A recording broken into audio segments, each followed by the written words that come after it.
Dale, regala el enlace. Muy buenos días, familias. ¿Cómo están? Mi nombre es Viviana Andrea Pisa, trabajadora social del Servicio de Pensión del Hospital Mental. Les damos la bienvenida nuevamente a este encuentro que hemos titulado Grupo de Cuidadores, donde el objetivo es que las familias de los pacientes aprendan sobre enfermedad mental, acompañamiento a su paciente, todo lo que tiene que ver con esas necesidades familiares de orientación, y el día de hoy vamos a estar con el tema de manejo del estrés del cuidador. Como cuidadores también tenemos unas necesidades de acompañamiento emocional, porque en la mayoría de los casos tenemos una cantidad de elementos o situaciones por tramitar y siempre prestamos mucha atención al paciente, pero poco prestamos atención a nuestro proceso emocional, ¿cierto? Por lo general pasa que manifestamos o expresamos que la necesidad de ir donde el médico, ir donde el psiquiatra del paciente cuando ya hay un diagnóstico.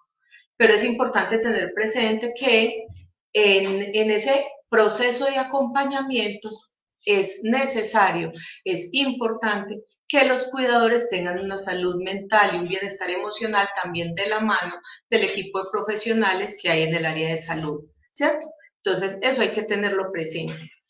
El día de hoy nos acompaña Luisa Fernanda Velázquez, psicóloga del Hospital Mental, para que aprovechemos el espacio. Recuerden que es cada 15 días.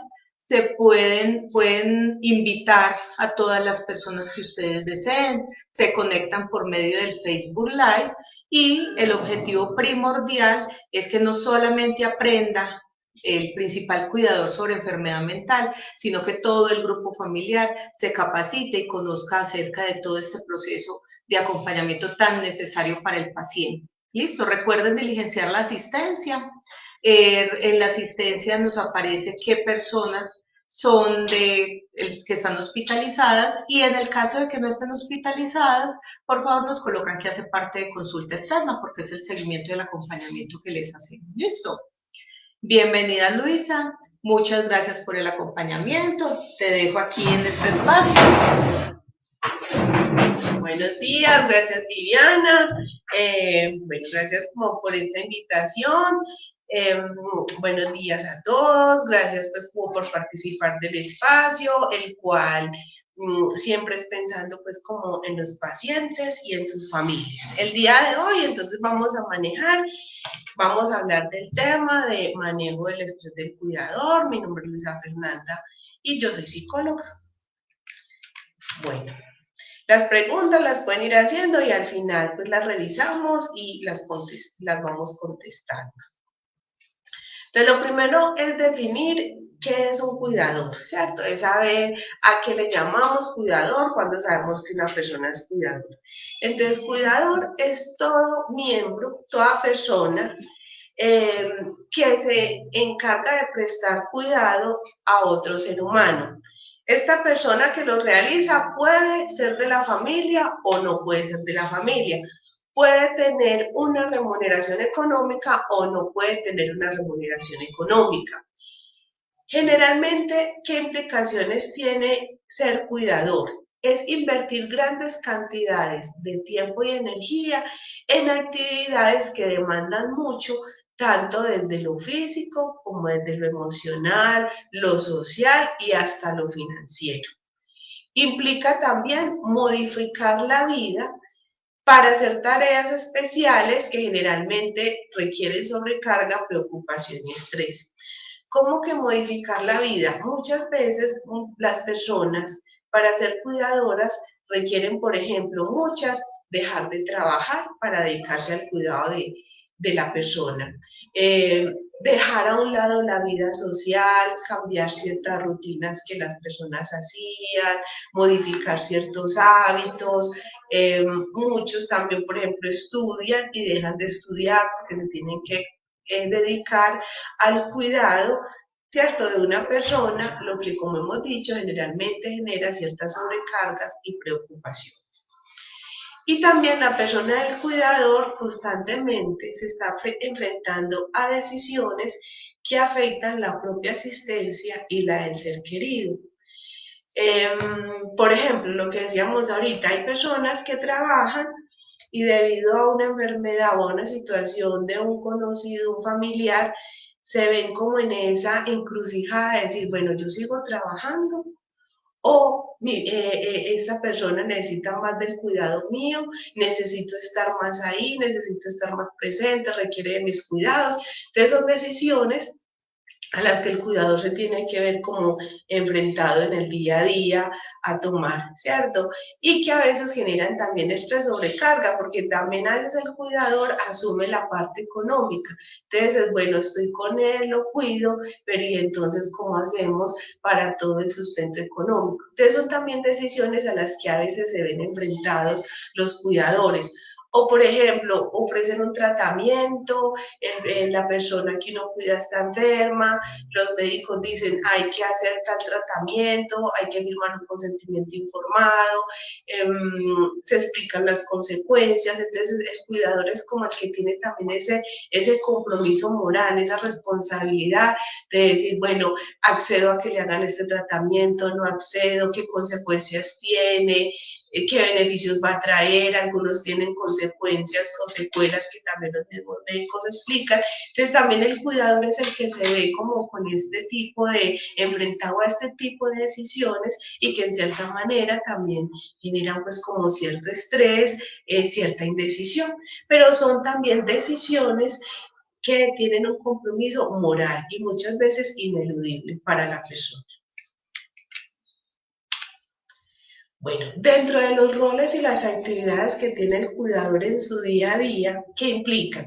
El cuidado del día a día del paciente. Entonces, este cuidado, por ejemplo, todas las actividades de autocuidado, que el paciente, la persona que se cuida, si se bañe, se lave los dientes, se arregle, no duerma todo el día, que se levante, que haga actividades, tenerlo ocupado, estar pendiente pues como todo ese cuidado, el tema de la alimentación, que si se alimente, que si coma, que no quiere comer, ¿cierto? Como estar pendiente de todo esto que implica el día a día.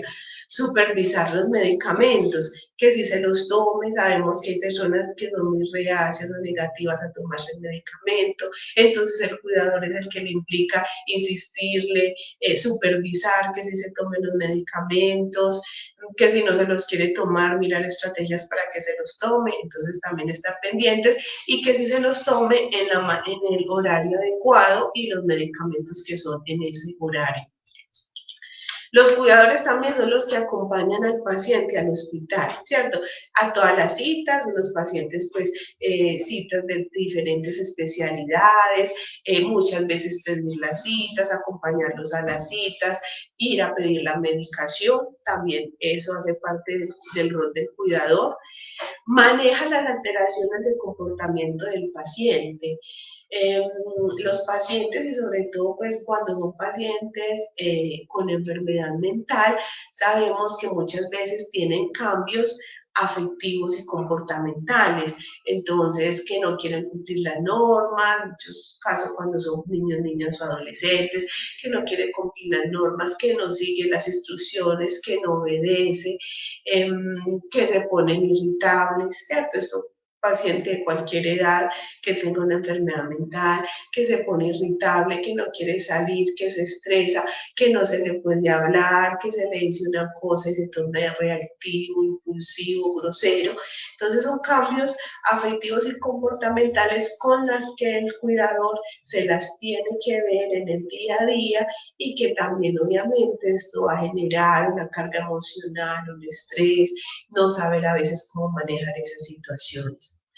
Y algunos cuidadores, como decía ahorita, también se encargan de todo el sustento económico. Eh, ¿Cierto? Que son las personas que deben cuidar, pero también se tienen que preocupar por llevar la comida, pagar un arriendo, conseguir para satisfacer las diferentes necesidades básicas. Entonces, estas son generalmente los roles que ejerce un cuidador. Eh, y a veces para poder asumir todos estos roles se requieren estrategias de afrontamiento, pero a veces esas estrategias de afrontamiento son poco saludables y poco adaptativas.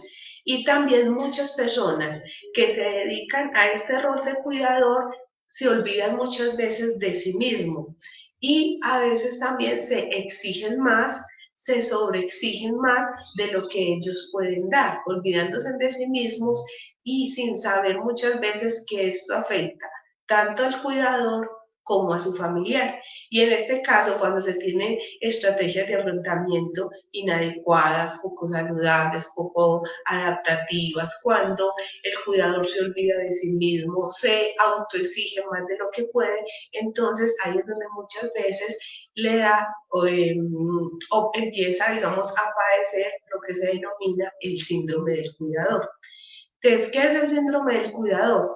Es un trastorno que le da a una persona que es cuidadora, sobre todo cuando está el cuidado de pacientes o de personas que son muy dependientes.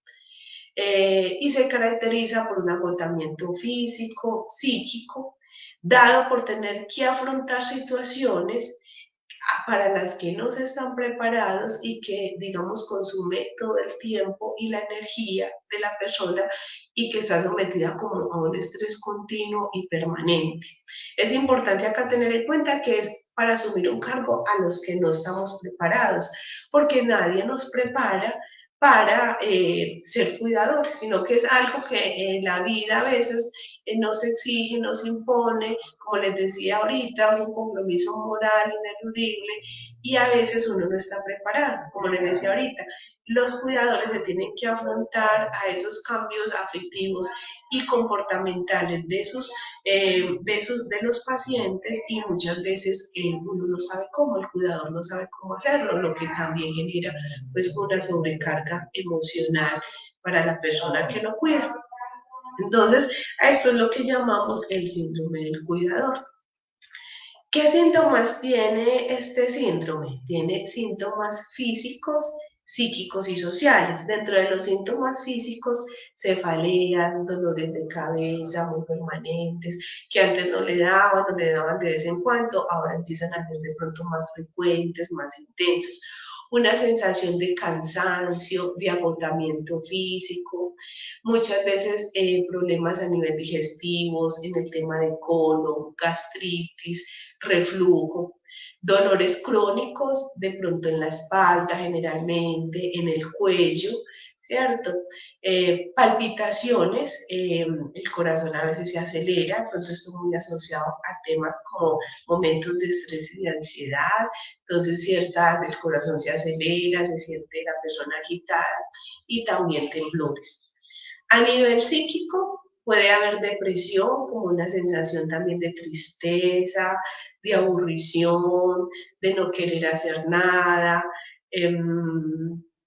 de pronto llanto fácil, aislamiento social, no querer salir, no querer hablar con nadie.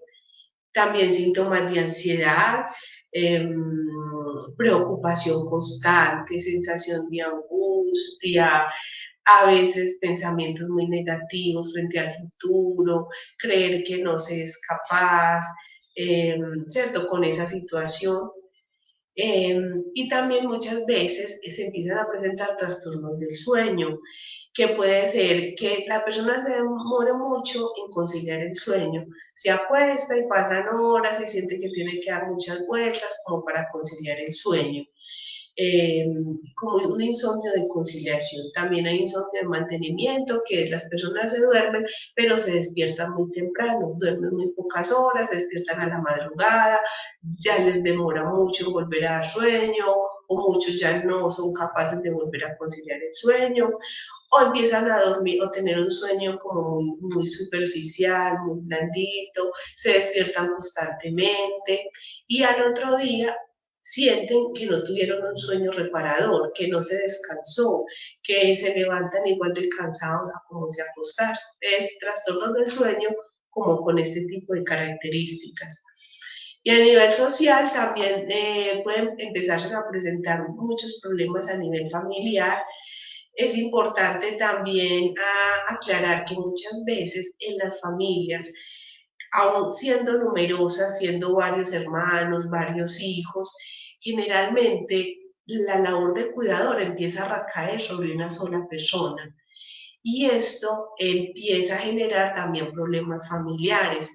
Adicional, los otros familiares, integrantes de la familia, no, a veces no se ponen mucho como en el lugar del cuidador y fuera de eso empiezan a tomar actitudes muy de juzgar, muy de crítica, ay, vea la hora que es, y mi mamá sin desayunar, vea la hora que es y todavía no la ha bañado, sin pensar un poco que es que el otro también estará muy sobrecargado y le es difícil de pronto responder rápidamente a todas las demandas, o vea la hora que es, esa casa está toda arreglada, y se lo dicen al cuidador, entonces todo esto empieza también a generar muchas dificultades y roces a nivel familiar.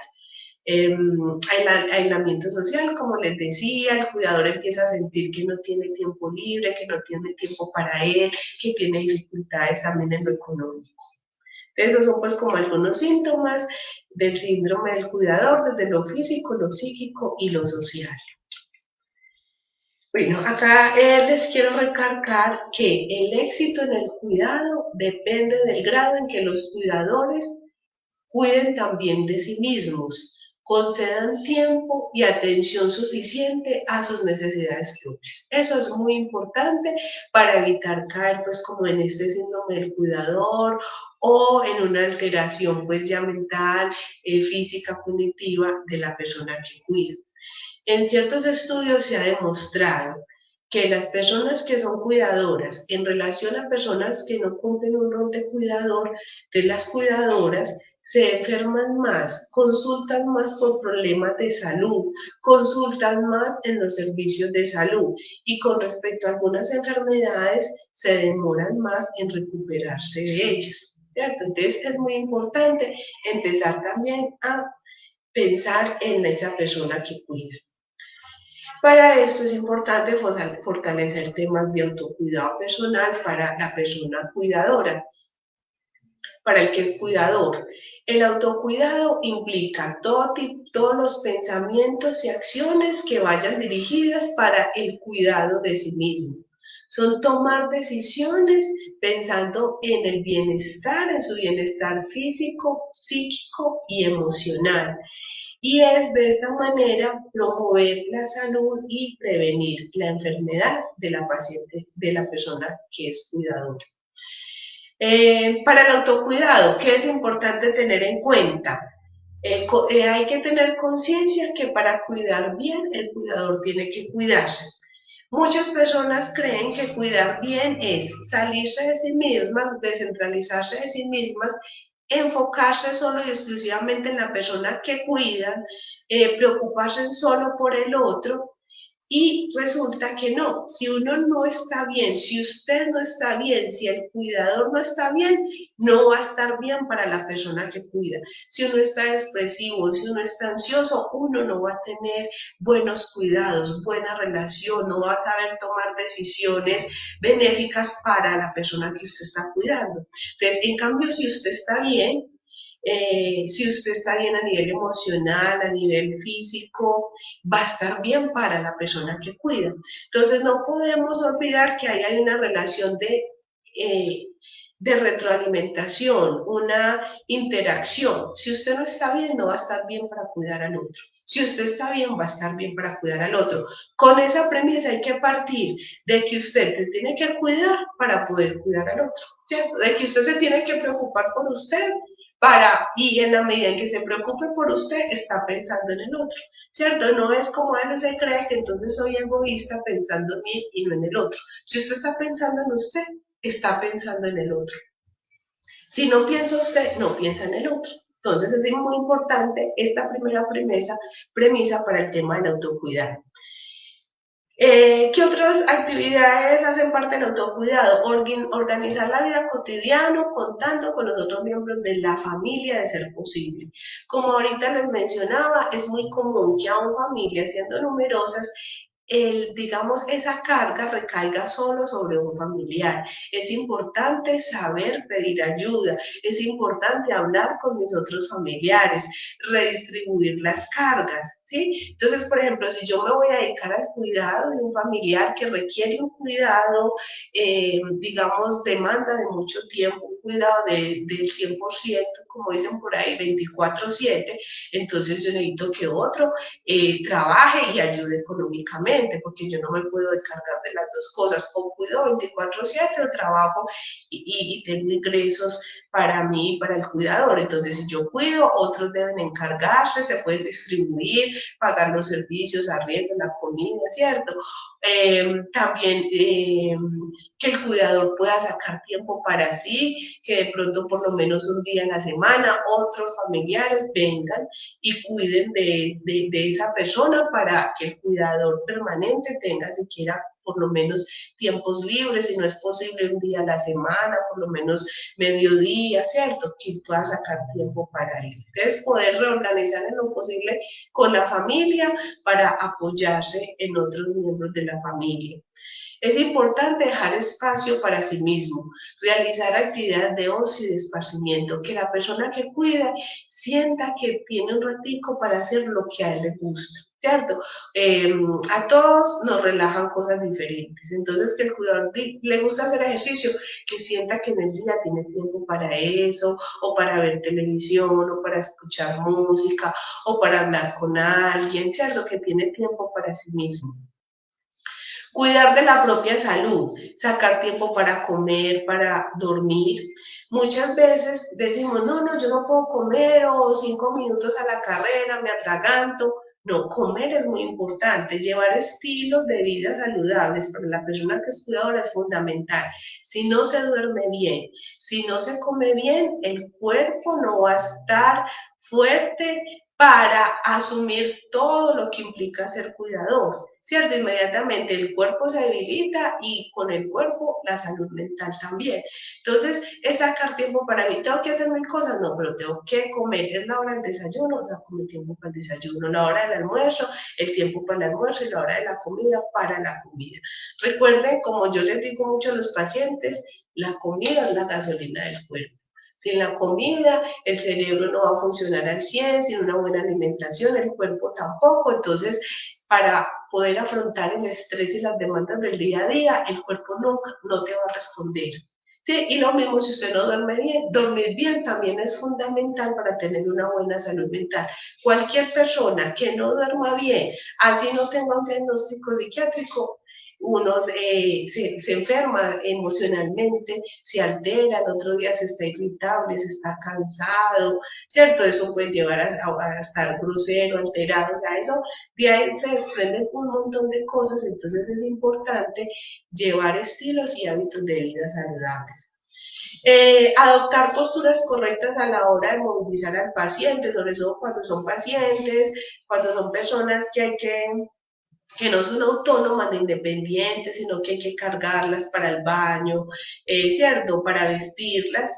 Entonces es importante que la persona que cuida, pues si cuenta con la ayuda de otro para hacer estos esfuerzos, es importante que lo tenga en cuenta y tener unas posturas correctas para que después, entonces, que sale una hernia, un dolor de espalda, y entonces esto le va a seguir complicando el poder realizar este tipo de actividades.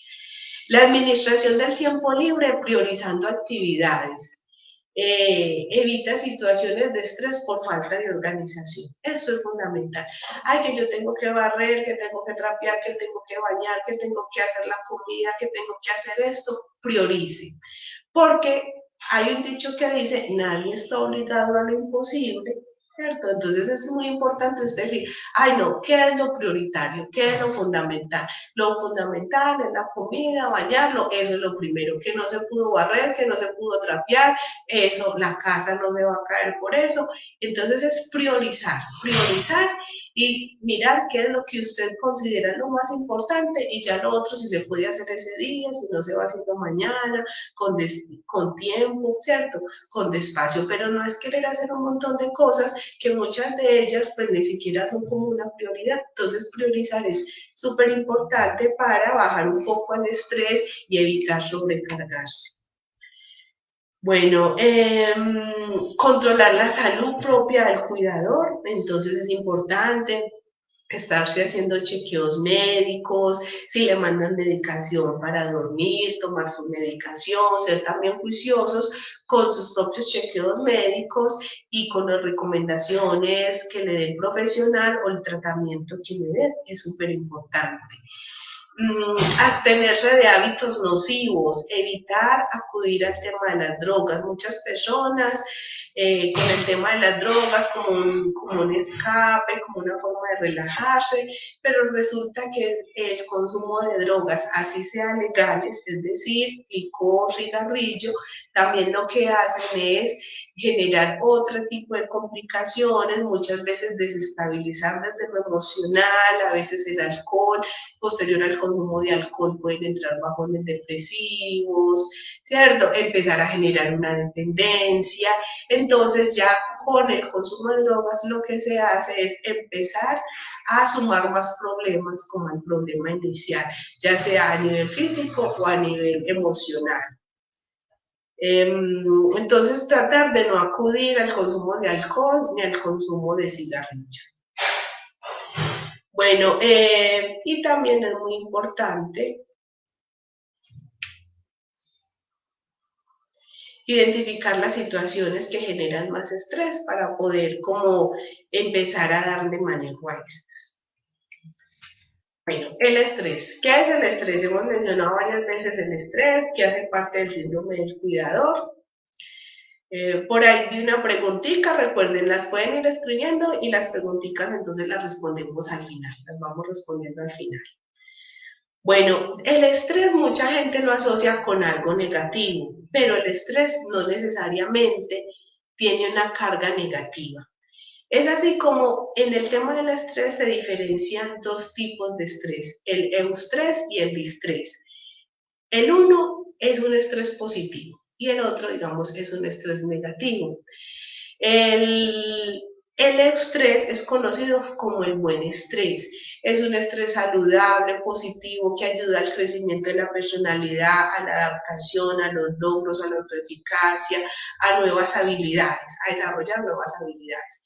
¿Cómo es este tipo de estrés? El estrés positivo es a veces cuando uno tiene que hacer algo, pero ese estrés que genera eso lo motiva a usted a buscar estrategias, a hacer las cosas bien, a hacerlo mejor, a esmerarse por hacerlo bien. Y cuando uno lo logra, entonces uno se siente como con esa sensación de autoeficacia, de que ese estrés le permitió buscar estrategias para adaptarse, para dar respuesta a la situación. Entonces es un estrés que se denomina estrés, es un estrés positivo.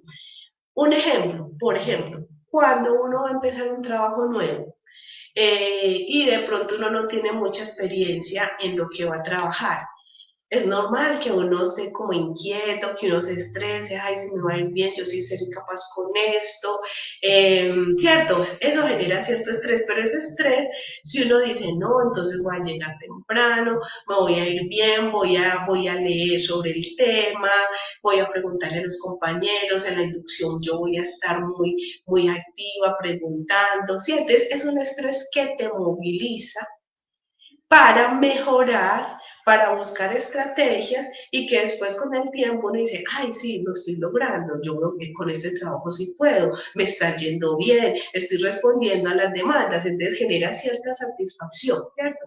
O cuando uno, por ejemplo, no sé, tiene un examen en el estudio, entonces si uno se relaja, uno dice, no, yo eso lo gano, entonces no estudia, se va de rumba y al otro día tiene el examen. En cambio, el estrés, como le decía, ay, tengo examen, hace que, vamos a salir. No, yo no voy a salir, me voy a quedar estudiando, saqué tiempo para estudiar porque ese estrés te moviliza a hacer las cosas bien y a enfocarte en eso que tenés ahí que te está estresando para poder dar un resultado positivo.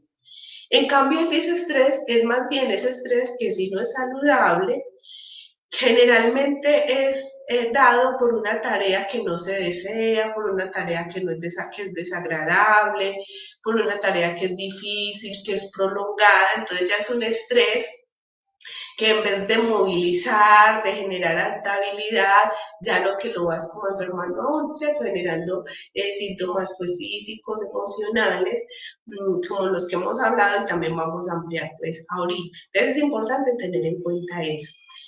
Es así como también el estrés tiene una carga objetiva y una carga subjetiva. ¿Cómo así?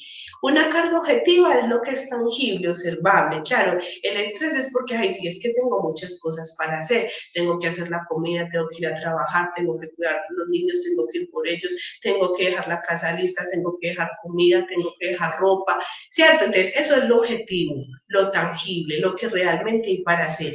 Pero adicional, está el componente subjetivo. ¿Cuál es el componente subjetivo? La valoración que usted hace de esas actividades que tiene que hacer.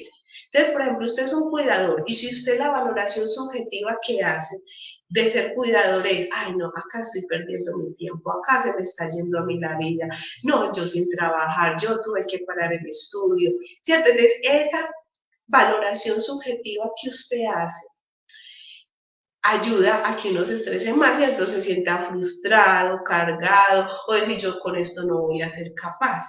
Pero si la valoración, por ejemplo, es no, son mis hijos, es mi madre, yo me siento muy bien retribuyéndole lo que ella me dio, ella me cuidó, ahora que ella necesita de mí, me siento servicial, me siento útil, con esto expreso que la quiero, ¿cierto? Entonces miren que la valoración cambia. Ya uno no siente que está perdiendo su vida, sino que antes está siendo útil a un ser amado o a un ser querido, que también en otro momento quizás estuvo con uno, entonces uno lo ve como ese deber también de no estar ahí, de sentirse útil, de cuidar al otro, de sentir que con eso expresa que lo quiere, que lo ama. Entonces esas valoraciones subjetivas también tienen una gran importancia para uno estresarse o no, ¿cierto? Para uno decir no soy capaz o decir no, yo soy capaz, yo he sido capaz, lo puedo seguir haciendo. Entonces, esa valoración subjetiva también tiene un gran componente en el estrés o en uno no estresarse tanto con determinada situación. Bueno, ¿cuáles son las reacciones físicas del estrés? Entonces, lo que ahorita hablamos un poco, dolor de cabeza, cansancio difuso, bruxismo también, que es rechinar los dientes generalmente al dormir, aunque también hay personas que lo hacen en el estado de vigilia, estando despiertos sin darse cuenta, empiezan a rechinar los dientes y eso va generando un dolor en la mandíbula, como en esta zona de masticar, y ese bruxismo es síntoma de ansiedad, de estrés, de preocupación. Muchas personas también elevan la presión arterial. Acá es importante tener en cuenta que lo físico y lo emocional van de la mano, van junticos. No es que la salud física vaya por un lado y la salud mental por el otro. No, lo físico influye sobre lo emocional y lo emocional sobre lo físico. Hay pacientes que consultan por este tipo de cosas, por dolores de cabeza, bruxismo, cansancio, por síntomas físicos, somáticos. Y cuando el médico o el profesional les dice que el componente es más emocional, los pacientes a veces lo malinterpretan y creen que es que se les está diciendo que ellos se lo están inventando, que se están haciendo. No, no es que se lo inventen, no es que ellos estén simulando. Los dolores existen, sino que digamos, el origen de esa presión arterial elevada. No es porque algo orgánico esté fallando, es porque esa tensión, ese estrés continuo, esa preocupación, esas estrategias de afrontamiento inadecuadas son las que se empiezan a poner en el cuerpo y empiezan a generar alteraciones físicas y corporales, ¿cierto? Entonces, no es que no exista, sino que su origen no es tanto orgánico, sino que es más emocional. Y por eso hay que trabajar eso emocional para que eso físico también empiece a regularse nuevamente. Entonces, también temas de presión arterial elevada, inquietud, dolores de espalda, dolor en el cuello, dolores como en esta zona, también están muy asociados a temas de estrés y de ansiedad, cambios en el apetito, muchas veces es inapetencia, de no querer comer nada, desgano, o también muchas veces la ansiedad, una hiperfagia, que es querer como comer mucho, querer comer constantemente.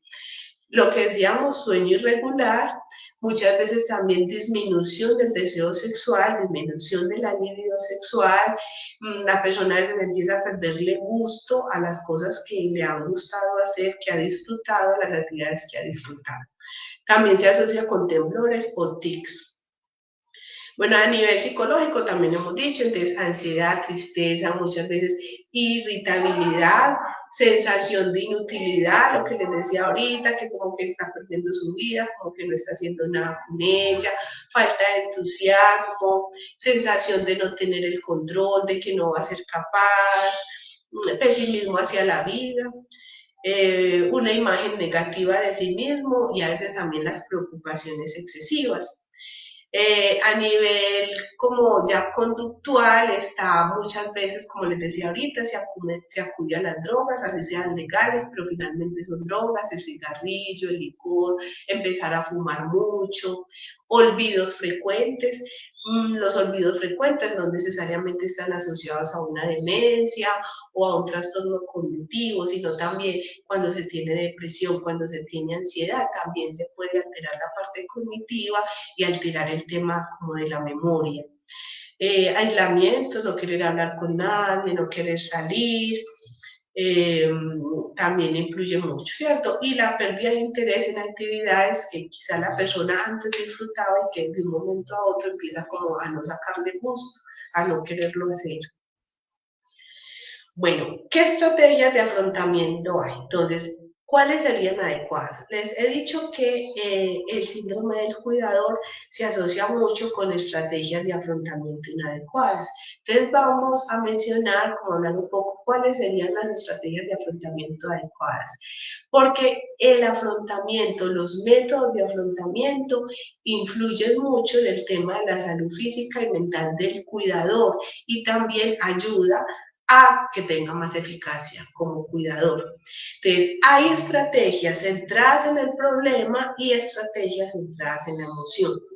Estrategias centradas en el problema son aquellas que van dirigidas a buscar soluciones al problema que ha generado estrés, al problema que ha generado como esa ruptura del equilibrio.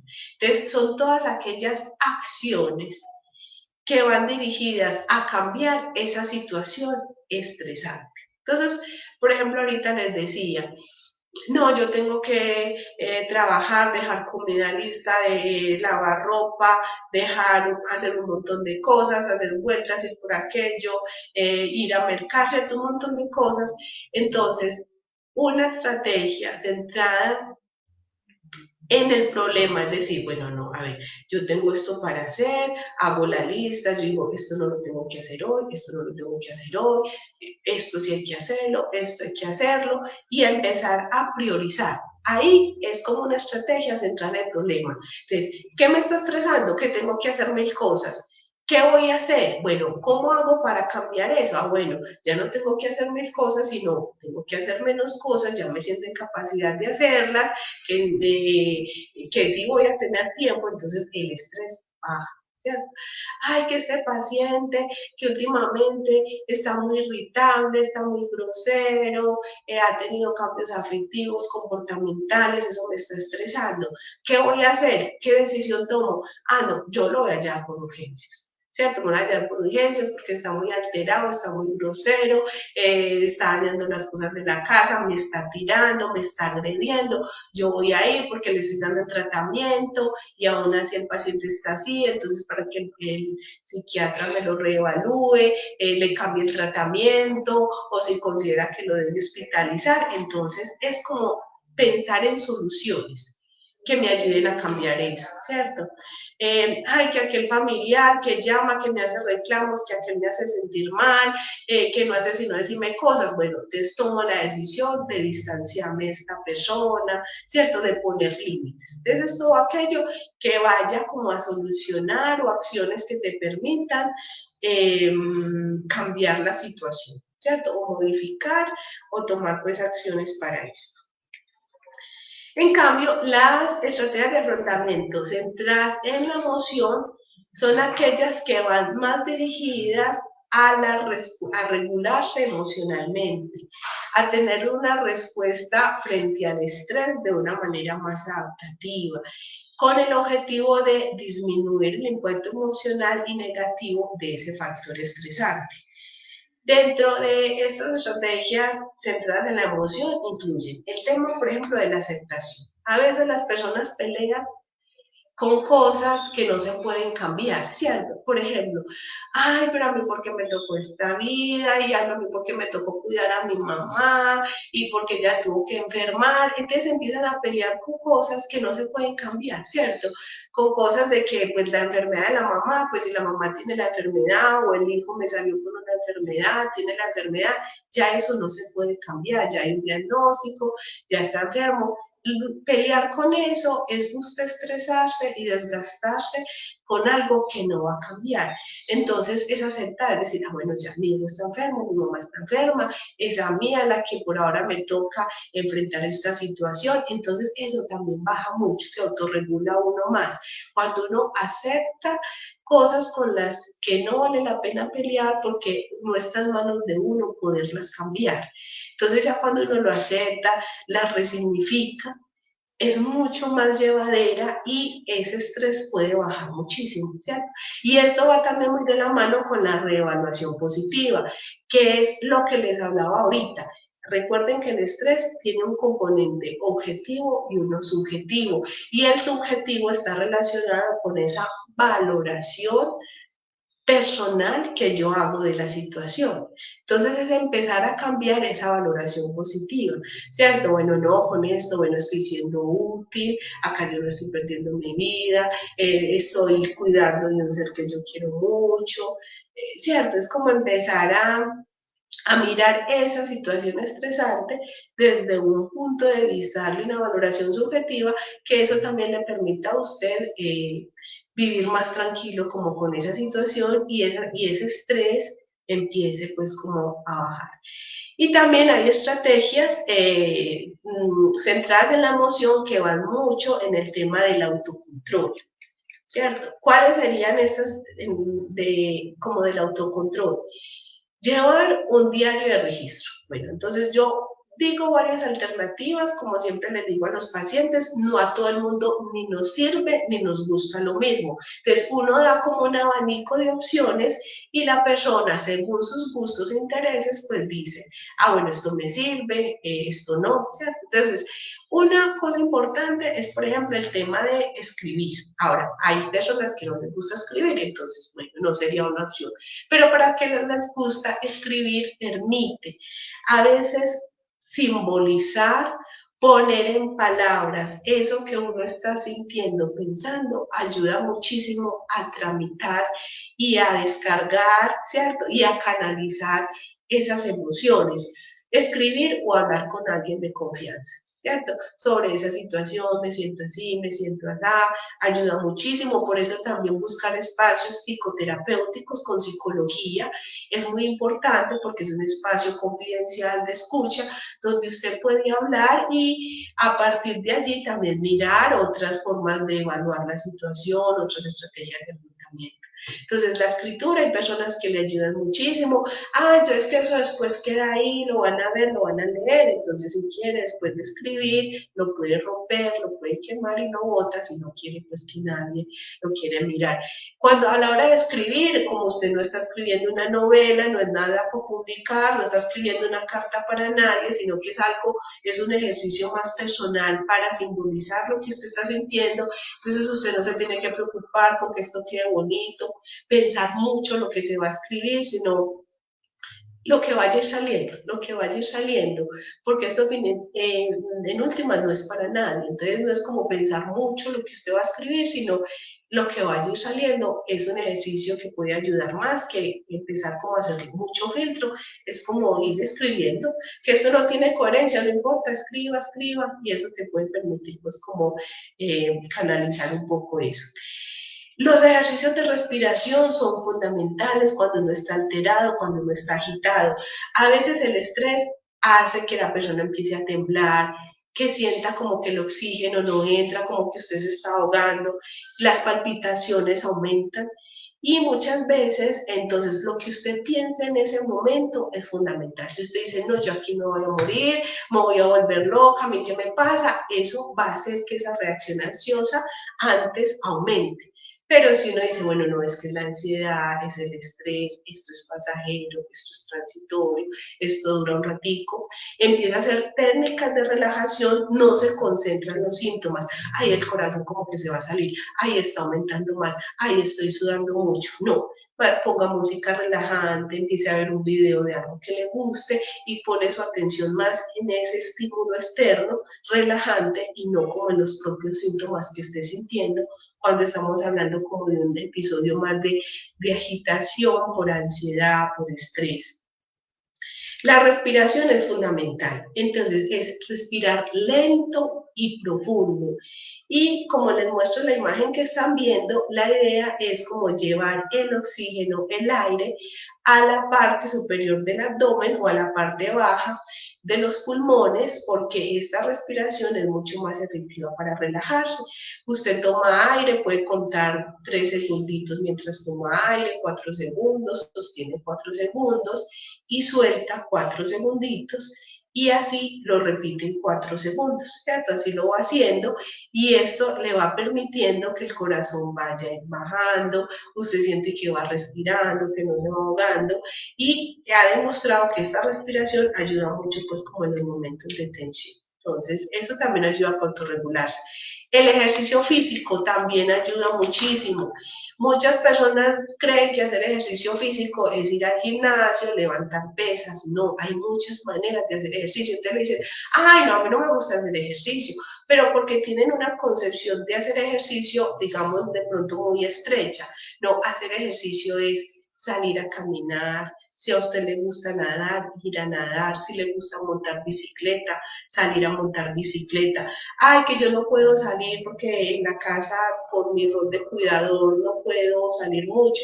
En la casa, usted puede poner rumba aeróbica, una clase de rumba, que muchas veces uno en internet hay tutoriales y clases de rumba, gimnasio en la casa, ejercicios para hacer en la casa, los puedes hacer. Ah, que me gusta bailar, ay, ponga música y baile un rato, eso es hacer ejercicio, ¿cierto? Entonces es según las actividades que a usted le gusten, hacerlas desde ahí. Si te gusta bailar, si te gusta nadar, salir a montar bicicleta, ¿cierto? Patinar, caminar, si le gusta ir al gimnasio, levantar pesas. Entonces, como mirar, y se puede hacer en la casa o si puede salir, lo puede hacer pues en un lugar externo. Bueno, a veces también hay unas técnicas para manejo del estrés que son las autoinstrucciones o como yo lo llamo es como una conversación con uno mismo. Es un diálogo que uno debe hacer con uno mismo antes, durante y después de una situación estresante. La manera de pensar afecta también los sentimientos directamente. Entonces, hay 3 cosas que están conectadas, el pensamiento, la emoción y la acción. Entonces, lo que uno piense frente a algo es determinante, frente a sus emociones y también frente a sus acciones. Por eso es muy importante este tema de las autoinstrucciones. Hay personas que automáticamente, por la situación que están viviendo, de pronto se vuelven muy negativas, entonces llegan a sus pensamientos frente a situaciones, pensamientos muy automáticos, es decir, como que la persona no tiene que pensar mucho para que eso llegue. Pasa algo, ay, no, yo no voy a ser capaz, ay, no, esto es tan terrible, es lo primero que le llega a la persona. Entonces, en las instrucciones es usted, como yo les digo a los pacientes, hacer de abogado del diablo. ¿Qué es hacer abogado del diablo? Es usted hacer una contraposición, un contrapeso, buscar argumentos contrarios a ese pensamiento que es muy automático en ciertas personas, muy desde una visión más negativa. Entonces, por ejemplo, ay, yo no voy a ser capaz. Entonces es empezar y decir, no voy a ser capaz, pero si yo ya llevo haciendo esto un año, pero si yo ya lo he hecho, si las otras veces fui capaz, ¿por qué digo que esta vez no voy a ser capaz? ¿Cierto? Entonces es uno empezar a hacer filtro a esos pensamientos que son más bien automáticos, hacer filtro, cuestionarlos, tomar distancia, y esto ayuda mucho a uno tomar como unas posiciones diferentes frente a esa situación, ¿cierto? Entonces, es identificar esa situación de estrés y qué me digo a mí mismo en ese momento y empezar a pasar eso por un filtro, ¿cierto? Y a mirar otras posiciones que te permitan cuestionar eso que tan automáticamente va llegando como a la mente, ¿cierto? Bueno, entonces un ejemplo, otro ejemplo, entonces, identificación, siento estrés cuando tengo muchas cosas para hacer en el día, ¿cierto? Entonces, antes de la situación, ¿qué llega a la mente? No voy a poder con todo esto, o también no puede decir, no, ¿cómo así que no voy a poder si yo he podido? Entonces, puedo elaborar un plan para enfrentarme a esto, ¿es cierto? Entonces, lo que uno se diga en ese momento es muy importante. Si durante la situación se siente tenso, estresante, también uno decir, ah, es normal sentirme así, es natural, voy a respirar un ratico, voy a escuchar música, voy a ver un videíto, voy a hacer una pausita activa, voy a tomar agüita, si puedo irme y me pego un baño, ¿cierto? Como esas cositas que te ayuden a autorregularse y continuar pues con la labor que se está haciendo, hablar con alguien, escribir, ¿cierto? Como en esos momentos. Y después de la situación es importante evaluar qué funcionó, qué no funcionó. Yo le digo mucho a los pacientes, identifiquen lo que les ayudó y vayan a ir teniendo como un repertorio, ¿cierto? Porque hay pacientes que me dicen, ay, yo tuve un episodio de ansiedad, y yo, ¿y qué te ayudó? Ah, a mí me ayudó mucho esto y esto. Entonces, a la próxima ya saben que eso lo sigue haciendo y sigue identificando que otras situaciones le siguen ayudando, entonces ya uno va sabiendo, ah, no, a mí me ayuda esto me relajó tanto, esto me gustó tanto, o decir, esto definitivamente no me sirvió, entonces eso no lo siga haciendo, ¿cierto? Entonces uno va haciendo también como una selección de qué le va ayudando y qué no. Es muy importante la percepción de autoeficacia, es decir, lo que usted siente, si usted ha logrado manejar otras situaciones similares y lo ha logrado hacer, entonces llénese de autoconfianza, usted ha dicho, es que yo ya he vivido otras situaciones y lo he logrado, que me ha ayudado en otras situaciones y aplicarlas en la actual que también le pueden ayudar.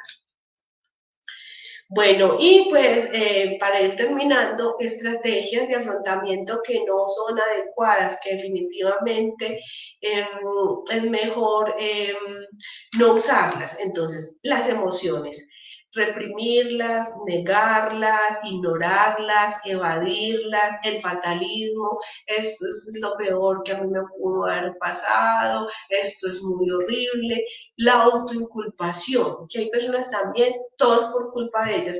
Ay, que la mamá se enfermó, no, es que eso es culpa mía. Ay, pasó eso, esto es culpa mía, no, es que por culpa mía, no.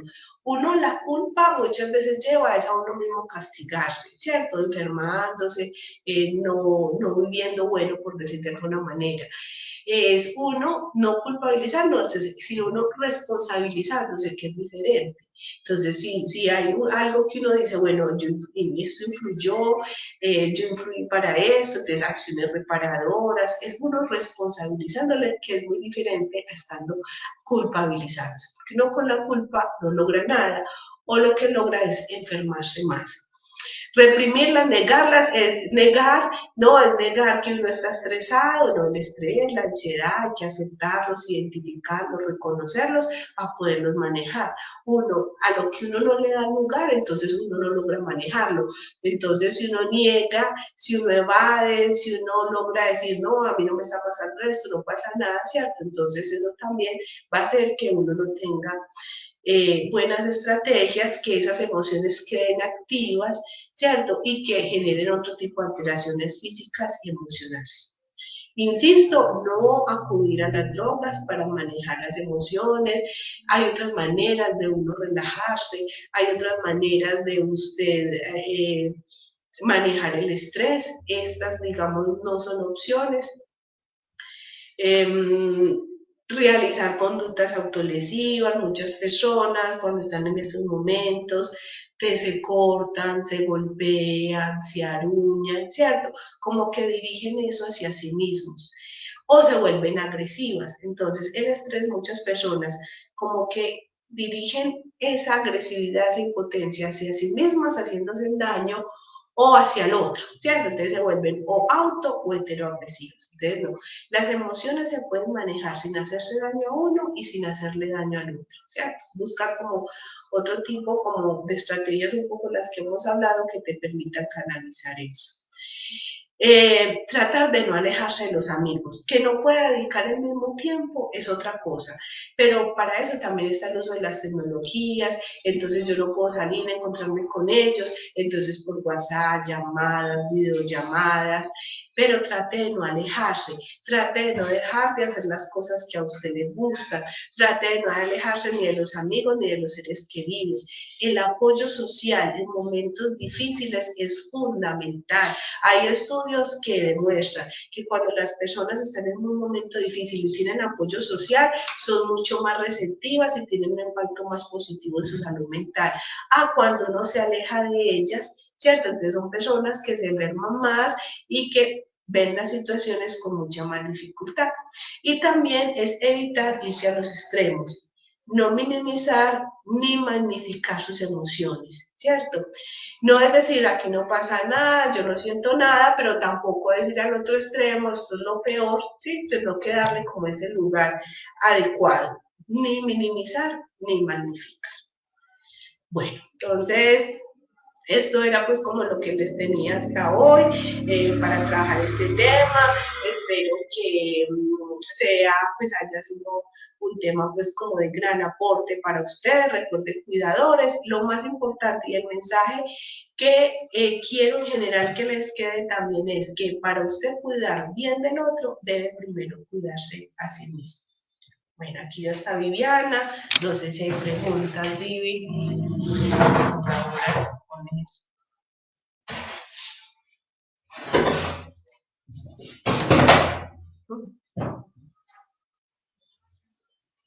Bueno, entonces vamos a ir leyendo las preguntas para que pronto Luisa nos pueda ir dando claridad acerca de, aquí hay una pregunta de Ivette López.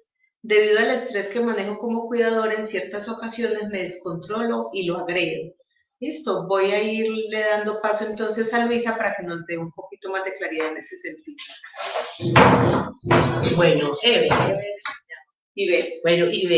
bueno, es normal que como cuidadora sientas estrés. Entonces, lo que les decía ahorita, no es dirigir la agresividad ni hacia uno ni hacia el paciente. También es importante tener en cuenta que el paciente no tomarse muchas actitudes del paciente personal, ¿cierto? Hay varias cosas que pues, te quisiera decir que les puede ayudar. A veces uno cree que es personal, que es para usted, no, el paciente también hay que saber que, como les digo, debido a la enfermedad que tengan, pueden tener cambios afectivos y comportamentales y que muchas veces sus comportamientos no nos los debemos tomar personal, sino que saber que hacen parte de la enfermedad. Eso le ayuda a uno como a tomar un poco de distancia. Cuando estés estresada, en vez de agredir al otro, porque esto ¿qué va a hacer? Va a hacer es que el otro también agreda, va a complicar las cosas, que el otro se vuelva más rebelde, más difícil, y en cierta manera cuando yo agredo al otro, le estoy dando al aval para que también haga lo mismo conmigo, entonces esto lo que hará es empeorar las cosas. Cuando estés muy alterada, vas a tratar de aislarte. ¿Cierto? Si el paciente, el cuidador, otras personas están alrededor y yo siento que me estoy subiendo, que estoy muy estresado, te aíslas. Ya sea dentro de la misma casa, un espacio donde usted pueda estar sola en su habitación o irse a caminar, ¿cierto? Dentro de la casa, ¿qué le sugiero yo? Si tiene muchas ganas de pegarle algo, coja un cojín, coja una almohada, pégale un ratico a la almohada, apriétela, arúñela, abrace como ese cojín, esa almohada que te ayuda a como ir bajando esa tensión. En algunos pacientes también que tienden a ser de pronto muy impulsivos, se les dificulta controlarse en este aspecto, yo les recomiendo que si se pueden conseguir un saquito de voceo, colgarlo en algún lugar de la casa, ir y practicar un poco allá, pero con eso no le estás haciendo daño a nadie y estás logrando como sacar esos impulsos, ¿cierto? Pegarse un baño de agua fría en esos momentos también puede ayudar mucho, coger 2 pedazos de hielo en la mano y apretarlos fuerte hasta que usted sienta que ya no los aguanta, también puede ayudar mucho en esos momentos cuando se tienen como ese tipo de impulsos. Entonces lo importante es aislarse, hacer alguna de estas actividades, si usted ha identificado otra que le ayude, escuchar música, ver videos, llorar no es malo, llamar a alguien y ya cuando sienta que esté calmado o calmada, ahí sí sale, se integra con los otros. A veces sí hay que hablar de algún tema con el otro, es importante decirlo. Mira, esto que hiciste me chocó, ¿cómo lo vamos a organizar? ¿Cómo vamos a evitar eso? Ese tipo de situaciones me altera demasiado. Como ya poner en palabras esas situaciones, pero estando uno más tranquilo. Si de pronto los impulsos son muy difíciles de manejar, yo también recomendaría que pidiera cita con un profesional para seguir trabajando esas estrategias, esa situación estresante, poderle dar como un manejo psicoterapéutico y a veces, si es el caso, de pronto también algún tipo de medicación que pueda ayudar a regular estados emocionales. Entonces, son como algunas estrategias para tener en cuenta. ¿Tenemos más preguntas? Dice, buenos días, es importante que toda la familia colabore con el cuidado del enfermo porque es muy difícil lidiar con una persona descompensada. Rocío Martínez nos hace esa pregunta, totalmente de acuerdo con Rocío. Al principio de la presentación yo les comentaba que generalmente la responsabilidad de cuidar una persona en la familia generalmente se la empiezan a delegar a una sola persona, aún habiendo otros familiares. Es importante que todos se vinculen en este proceso de colaborar con el cuidado. Si bien hay personas que quizás no lo pueden hacer en la misma intensidad porque trabajan, es importante, es un llamado a todos los familiares que piensen en la persona que está cuidando, que tampoco es justo que eso recaiga sobre una persona. Y también piensen que si finalmente esa persona se enferma, después no van a poder contar con ella tampoco, ¿cierto? Entonces pensar en el cuidador también es pensar en todos en cierta manera. Yo siempre digo, lo ideal es que el cuidador, si es de tiempo completo, tenga la oportunidad, como en un trabajo, de descansar siquiera una vez a la semana, que una vez a la semana otro familiar vaya y se responsabilice del cuidado para que el cuidador tenga siquiera un día libre, ¿cierto? Porque es que, digamos que eso a veces no se ve como un trabajo porque no hay una remuneración, pero incluso es más demandante que una actividad laboral. Entonces, sí es como llamar a concientizar a toda la familia de la importancia de que todos se vinculen. O cuidar al paciente mientras el cuidador va y hace alguna actividad de su interés, o mientras va a una cita para él, ¿cierto? Entonces, es súper importante esto. Ángela María nos pregunta, ¿y si el cuidador es hijo único? Una buena pregunta. Bueno, ahí sí, como les decía ahorita. Hay que de pronto mirar otro tipo de red de apoyo. Puede ser hijo único, sí, pero por ejemplo tiene un primo, tiene una tía, tiene una abuela, ¿cierto? Otra red de apoyo más amplia que nos pueda como apoyar en eso, o también si se puede contar con conocidos, ¿cierto? Hay gente que amigos de toda la vida, ¿cierto? Entonces, mirar como esa red de apoyo, ya sea social o familiar más amplia, a ver si se puede contar como con esto para mirar y tener más apoyo. En caso de que sea muy difícil, es dentro de la misma casa el cuidador sacar tiempo para sí, dentro de la misma casa, ¿cierto? Si ya la persona se alimentó, si ya la persona está bañadita, la pone a ver televisión, entonces usted se va, llama a un amigo, se pone a leer, se pone a ver televisión, sacar espacios en la misma casa para sí mismos, cuando no sea posible sacarlos por fuera de la casa, también es muy importante, o dormir un ratico, ¿cierto? De acuerdo pues como a los intereses de la persona que está cuidando. Bueno, yo llegué al punto que me visitaron de la línea de salud mental del 123 y me enviaron para una clínica de reposo. No pude ir, pero este tema, cuando uno se siente solo en muchos aspectos, es bastante agotador. Llega un punto en el que uno dice, no doy más. Beth, que es como el nombre que aparece, tienes toda la razón, Beth, cuando uno se siente solo, mencionado que el rol del cuidador es muy desgastante, yo les doy toda la razón en este sentido. Si no te puedes ir para una clínica pues, de reposo, como te lo sugirieron, por tiempos de que no puedes dejar a la persona que cuida sola, por lo menos sí te sugiero que hagas o inicies un tratamiento ambulatorio fundamental para que tengas un espacio para ti, para psicoterapéutico, ya sea con psicología, si es necesario con psiquiatría, con medicamento, y lo hagas de manera ambulatoria si no lo puedes hacer de manera interna. Recuerda que cuidar de ti es también pensar en el otro. Si usted no da más, no va a ser fácil entonces poder cuidar del otro. Entonces, por lo menos, si no se puede hacer ese tratamiento de manera intramural, hacerlo de manera ambulatoria. Fundamental tener en cuenta esto.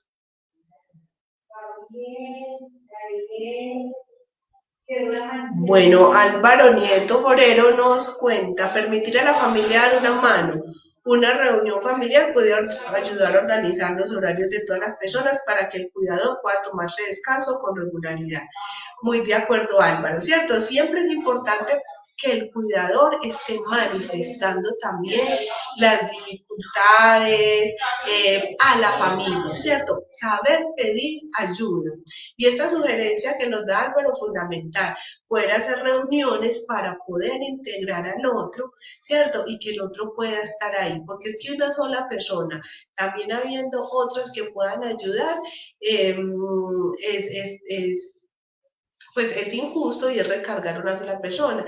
Igual como les digo, si esta persona se enferma, finalmente a nosotros también son los que les toca empezar a asumir ese rol y la idea no es llegar hasta allá. La idea es que no solo una persona, sino entre varios puedan. Entonces, esas reuniones familiares, el conversarlo, el llegar a acuerdos, el establecer acuerdos de manera justa, ¿cierto? Es muy importante tenerlo en cuenta en las familias.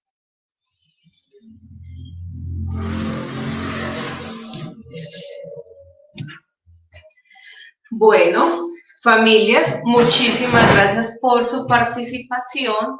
Excelentes los elementos y las estrategias que nos brinda Luisa. El objetivo es que podamos ponerlas en práctica.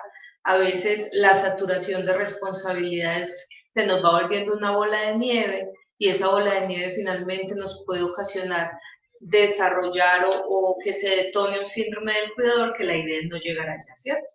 Entonces el objetivo es como evitar llegar o, digamos, tener la dificultad mayor. Entonces por eso la idea es o fortalecernos en diferentes estrategias emocionales o buscar estrategias de afrontamiento o apoyarnos en otras personas, pero miren que tenemos un bagaje de posibilidades que nos dio nuestra compañera Luisa. Dentro de 15 días les comparto de una vez el tema que vamos a desarrollar. Nos lo va a dictar el nutricionista del Hospital Mental y el tema básicamente se llama Manejo nutricional en la atención al paciente psiquiátrico. El ser humano es un ser integral, es decir, tenemos diferentes áreas de abordaje desde donde se puede fortalecer ese proceso de adherencia al tratamiento, ese proceso terapéutico y sobre todo pues como ese seguimiento que hacemos cuando ya estamos de alta, ¿cierto? Ustedes saben que somos muy rigurosos en lo que tiene que ver con la alimentación del paciente dentro del hospital, pero esperamos que también ustedes por medio de esta capacitación reciban y aprendan sobre los diferentes formas de alimentarse o los elementos a tener en cuenta más que todo en ese acompañamiento, en esa alimentación que tenga en el paciente en el tratamiento ambulatorio, el cual va a favorecer esa adherencia al tratamiento. ¿Listo? Los esperamos dentro de 15 días, cordialmente invitados a todo el público en general. Somos Hospital Mental de Antioquia. Recuerden, por favor, diligenciarnos la asistencia en el link que van a encontrar en el chat del Facebook Live. Y muchísimas gracias por acompañarnos el día de hoy. Que estén muy bien, feliz día.